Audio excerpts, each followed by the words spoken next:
पढ़िएगा। यहाँ पर सिर्फ थोड़ा थोड़ा मैं रीड करूंगी।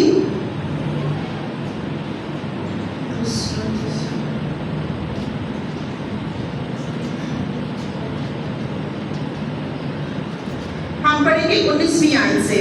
लिखा है, तब जैतून ने जाकर बकरी का एक बच्चा और एक एफा आटे की पतीली रोटियां तैयार की और गोश्त को एक टोकरी में और शोरबा एक हांडी में डालकर उसके पास जैतून के दरख्त के नीचे लाकर गुजराना। तब खुदा के फरिश्ते ने उससे कहा, इस गोश्त और पतीली की रोटियों को ले जा और उस चट्टान पर रखो, शोरबा को उंडेल दे। उसने वैसा ही किया।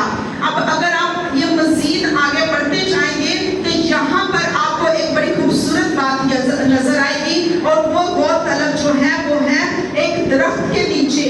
ठीक है, उस दरख्त के नीचे जाना, उस गोश्त को भी रखना, उसमें वहां पर एक फरिश्ता आता है। अब ये फरिश्ते को आपने अपने माइंड में रखना है कि यहाँ से जो है बेवफाई जो है शुरू होना शुरू हो गई, क्योंकि यहाँ पर हमें गज़ात की किताब से पता चलता है कि यहाँ पर इस्राएल के अंदर ऐसा कोई बादशाह नहीं, ऐसा कोई भी इंसान नहीं जो लोगों की जो है रहनुमाई कर सके, इंसाफ कर सके, लोगों के साथ बातचीत कर सके, उसको अच्छे फैसले सुना सके, उसकी देखभाल कर सके। जिस तरह हम सोचते हैं कई बार कि हमारा एक लीडर होना चाहिए, जो लीडर होगा वही हमारी रहनुमाई करेगा, जो लीडर होगा वही हमें सीधा रास्ता बताएगा। अगर हमारे अंदर कोई प्रॉब्लम है, हमारे घरेलू मसले हैं, whatever जो कुछ भी है, हम उस लीडर के पास जाकर इस बात को बयान करेंगे तो वो हमारा क्या करेगा? इंसाफ करेगा। लेकिन मेरी बहनों, यहाँ पर अगर आप इस बाइबल को, गज़ात की किताब को पढ़ते हैं तो यहाँ पर आपको किसी भी बादशाह का जिक्र जो है नहीं मिलेगा। क्यों नहीं मिलेगा? क्योंकि यहाँ पर बदी जो थी अरूज पर थी। बदी जो थी यहाँ पर थी, अरूज पर थी। बदी जो थी बहुत ज्यादा फैल गई थी। फॉर एग्जाम्पल, चलिए मैं पहले हवाला पढ़ूं, उसके बाद एग्जाम्पल दूंगी। आप एक साथ और हवाला एक निकालिएगा।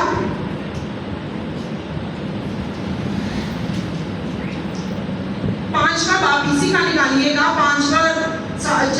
7वीं और 6वीं आयत हम पढ़ेंगे। 5वां बाब इसका।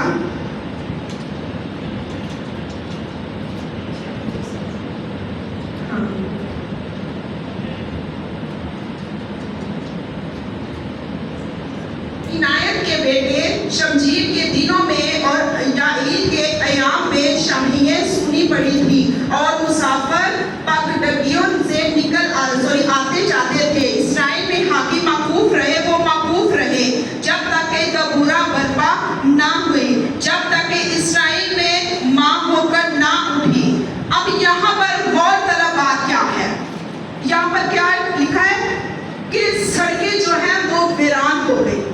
सड़कें, जिस तरह फॉर एग्जाम्पल आसान लफ्जों में रात के टाइम आप सब अपने घरों के अंदर सो रही हैं, लेकिन गलियां बिल्कुल सुनसान है।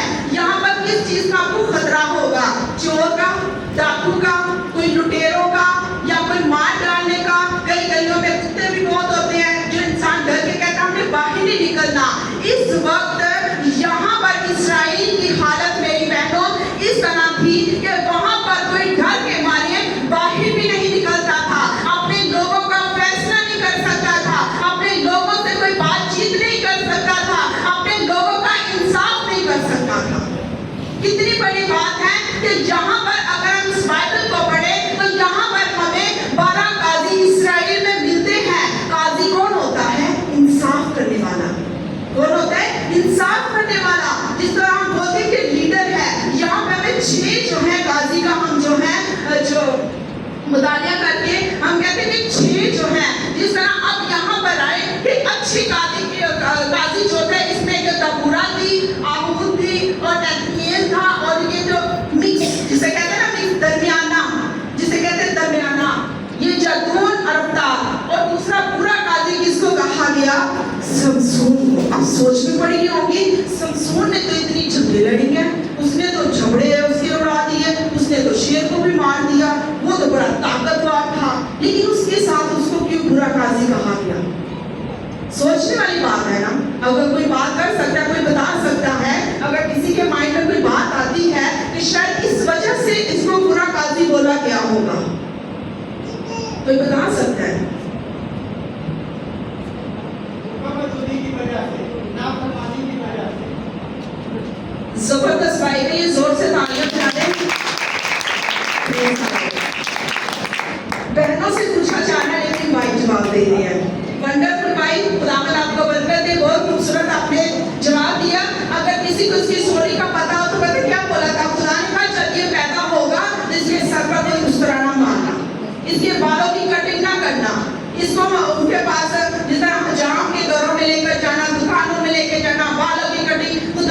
जिसे हरगिज इसको बड़ी सख्ती से मना किया था, तूने ऐसा नहीं करना।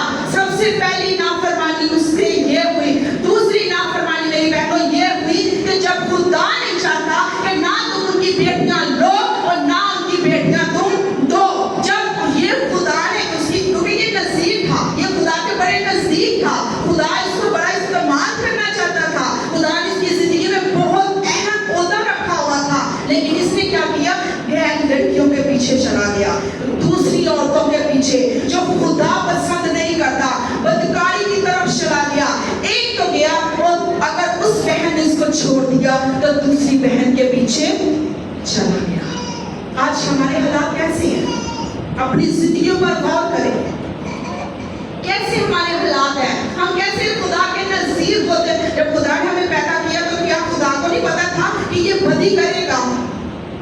पता है ना, लेकिन खुदा ने क्यों हमें कहा ये हिकमत और दनाई मैं तुझे देता हूँ। क्यों खुदा ने सुलेमान को उठा खड़ा किया? क्यों सुलेमान ने ख्वाब में रोया में सिर्फ खुदा से कहा मुझे हिकमत और दनाई और अक्ल और फहम अता कर। आज हमारी जिंदगियों में क्या है? ओहदे हमारी जिंदगियों में क्या है कि हम सबसे बड़े ओहदे पे चले जाएं, हम नजर आए। क्या खुदा जो पीछे खिदमत करता है, जूतियां उठाता है, क्या खुदा उसकी नजर में नहीं है? खुदा ने उसकी जिंदगी में कोई काम नहीं रखा? क्या वो ओहदा नहीं रखा? क्या वो खुदा ने उसकी जिंदगी में प्लान नहीं रखा? लेकिन मेरी बहनों एक वक्त है, अब आए और आए तबूरा पर। उस टाइम जब मैंने बताया, इसलिए शुरू से बुरा नहीं था, खुदा ने इसको इस्तेमाल किया, खुदा का मज़ा इस पर था, लेकिन जब ये गुनाह में पड़ा तब ये क्या हुआ? इसको उठ के खड़ा होना चाहिए था, एक अच्छा ईमानदार काजी बनना चाहिए था, इसको इंसाफ करना चाहिए था, इसको अपनी कौम के लिए लड़ना चाहिए था। जहाँ पर एक मर्द की जरूरत थी वहाँ पर आपकी तरह मेरी तरह मेरी बहनों एक औरत उठी। कौन उठी? दबूरा। 6 गाजियों में से एक भी गाजी ना उठा और वो क्या हुआ? वो कहती है मैं नहीं जाऊंगा, मैं नहीं जाऊंगा, वो मुझे मार डालेंगे, वो मुझे ऐसे करेंगे। और देखिए कितनी खूबसूरत बात है, आगे हम पढ़ेंगे। आप एक साथ निकालिएगा 4 बाब 1 से 9 आयत, लेकिन मैं पढ़ूंगी नहीं, आप घर जाके जरूर इसको पढ़िएगा। यहाँ पर एक मैंने बात बोली थी, याद रखिएगा,